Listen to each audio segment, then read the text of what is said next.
Hey there! Welcome back to WTF History, the channel where we rip open the pages of the past and dive into the wild, shocking, and sometimes heartbreaking stories that shaped our world. Today, we're embarking on a journey that's going to hit you hard.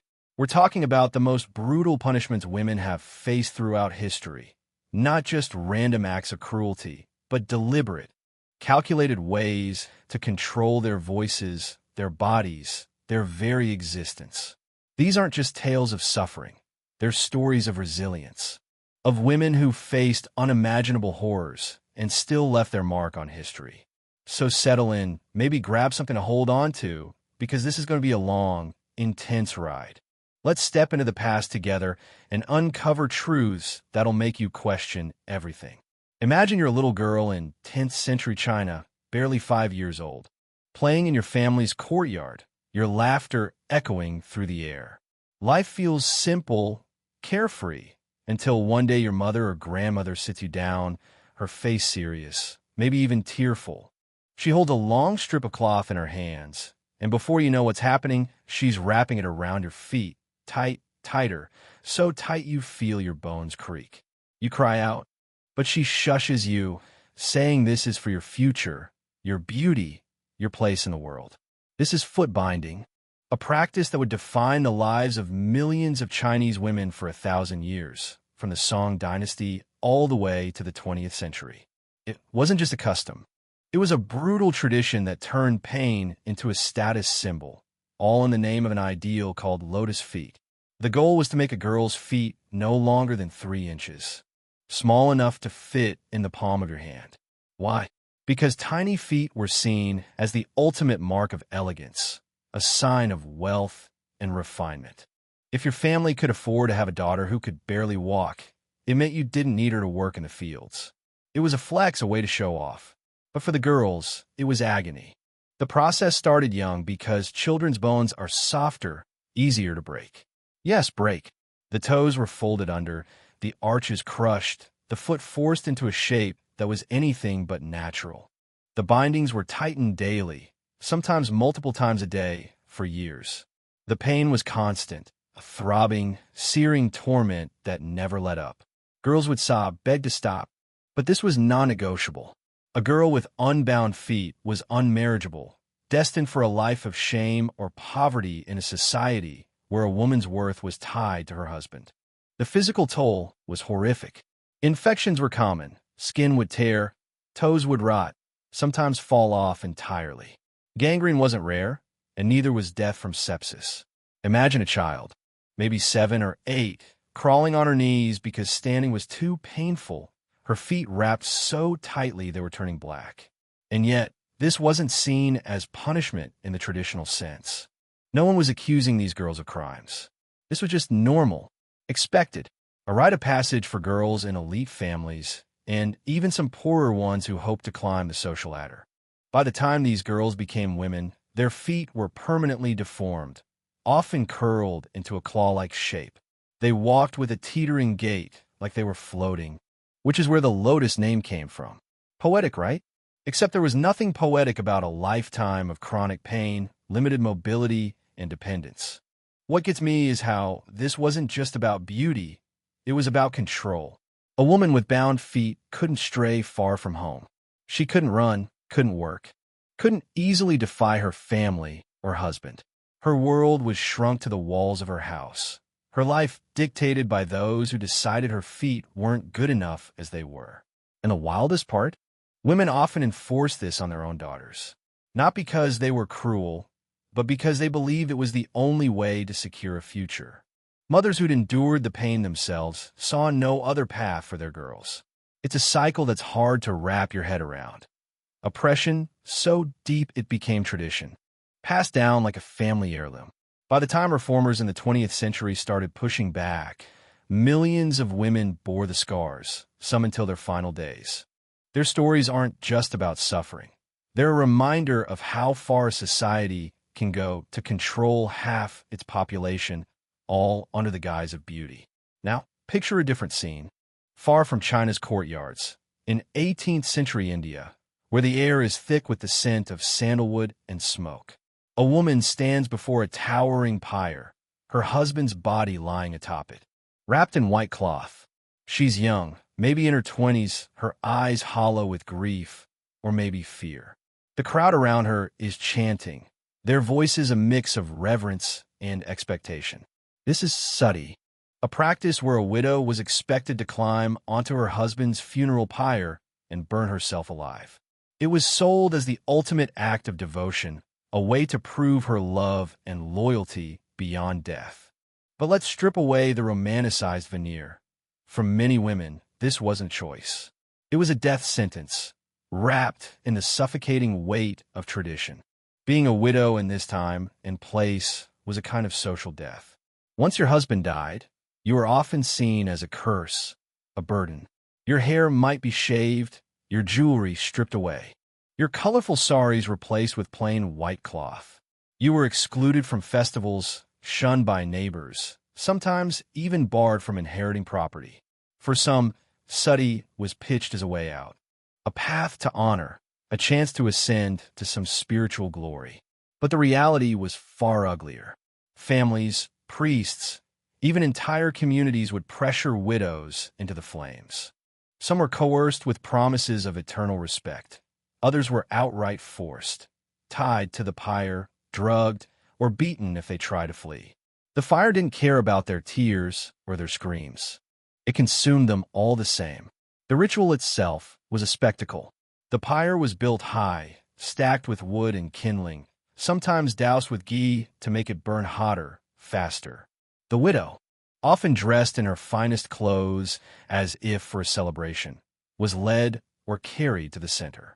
The flames would rise, the heat unbearable, the smoke choking. Some accounts describe women sitting silently, resigned, perhaps believing this was their duty. Others fought, their cries drowned out by the crackling fire and the crowd's chants. Death could come quickly, in minutes, or agonizingly slowly if the fire was poorly built. And the crowd? They weren't horrified. They watched, some in awe, as if this was a sacred act, not a human sacrifice. Sati wasn't universal across India. It varied by region, caste, and community, but it was widespread enough to claim countless lives over centuries. The roots ran deep, tied to a patriarchal system where a woman's identity was defined by her husband. Without him, she was nothing, or worse, a liability. Some families saw Sati as a way to avoid sharing inheritance with a widow, a grimly practical motive dressed up as tradition. It took reformers like Raja Ram Mohan Roy, a man who saw this for the horror it was, to start dismantling it. In the 19th century, he argued that Sati wasn't rooted in true Hindu teachings, but in twisted interpretations. With help from British colonial authorities, bans were put in place, though resistance lingered. The women who died in those flames, and those who escaped them, left behind stories that demand to be heard, stories of a world that valued honor over human lives. Now, let's cross the ocean to Europe, to the muddy riverbanks of 17th and 18th century England and Germany, where a different kind of cruelty awaited women who dare to speak too loudly or know too much. Picture a small village, the kind where gossip spreads faster than wildfire. A woman, maybe a healer with a knack for herbs, or just someone who argued with the wrong neighbor, is hauled into the town square. She's accused of being a scold, or worse, a witch. Her punishment? The ducking stool, a device as humiliating as it was painful. It's a wooden chair, sometimes rigged to a long pole, designed to plunge her into a river or pond, over and over, until she's broken or dead. The scene is chaotic, almost festive. The crowd gathers, shouting insults, maybe tossing mud or rotten vegetables. The woman is strapped into the chair, her wrists and ankles bound, her clothes soaked before she even hits the water. The executioners, local men, maybe even someone she knew, lower her into the icy, filthy river. She gasps, chokes, struggles to breathe as the chair is dunked again and again. The goal isn't always to kill her, though plenty didn't survive. It's to shame her, to silence her, to make her an example for every other woman watching.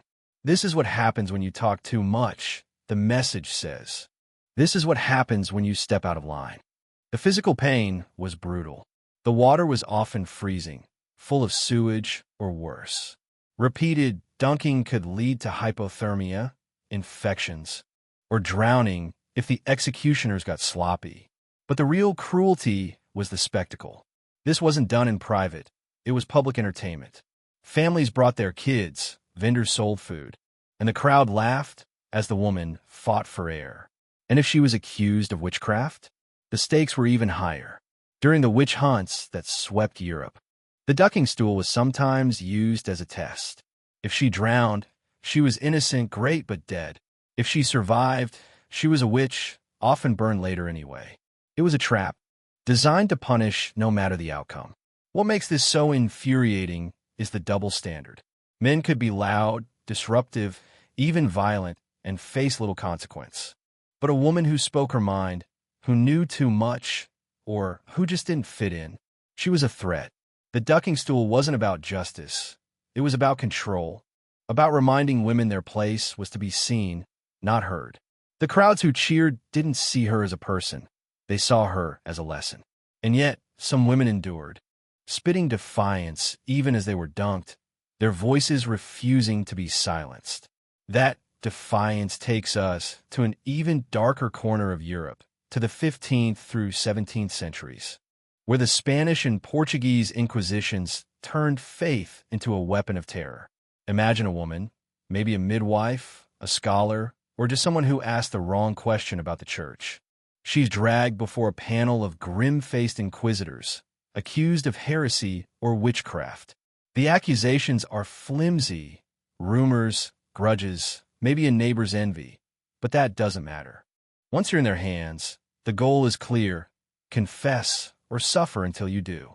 The tools they use are the stuff of nightmares. The rack stretches your body until joints snap and bones break. The Judas cradle, a sharp wooden pyramid, forces you to sit until the pain is unbearable. Other methods burn, crush, or pierce, each designed to break not just your body but your spirit. Women were especially vulnerable.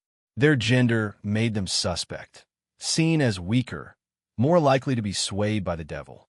Midwives and healers were prime targets. Their knowledge of childbirth or herbs looked like sorcery to paranoid minds. The torture was relentless, meant to extract confessions that were often lies told to stop the pain. But confessing didn't always save you. Many women, broken by torture, were tied to a stake and burned alive before a crowd, their screams a warning to others. The Inquisition wasn't just about punishing sinners. It was about enforcing control, about making sure no one, especially women, dared to think for themselves. What's so chilling is how this was done in the name of faith. The Inquisitors believed they were saving souls, cleansing society of evil. But for the women caught in their grip, it was pure horror. Some confessed to things they never did, hoping for mercy that rarely came.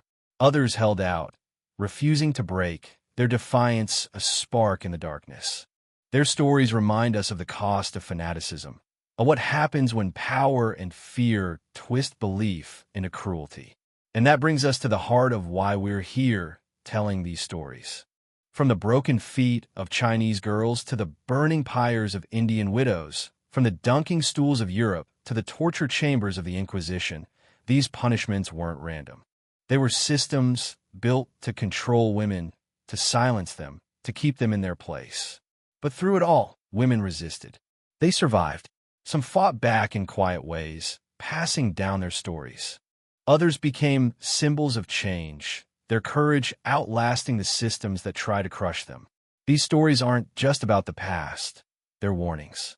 They show us what happens when power goes unchecked, when inequality festers, when fear drowns out compassion.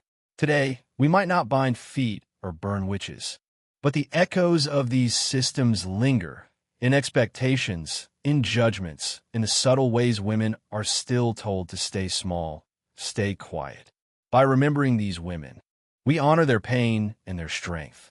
We remind ourselves to keep fighting for a world where no one has to endure such horrors. So what do you think? Which of these stories hit you the hardest? Is it the brutality, the resilience, or the fact that these systems lasted so long? Drop your thoughts in the comments. I read every single one. If this journey through history shook you up like it did me, hit that like button and subscribe to WTF History for more deep dives into the wild, messy, unforgettable past. Until next time, keep questioning, keep learning, and let's make sure these dark chapters stay in the history books where they belong.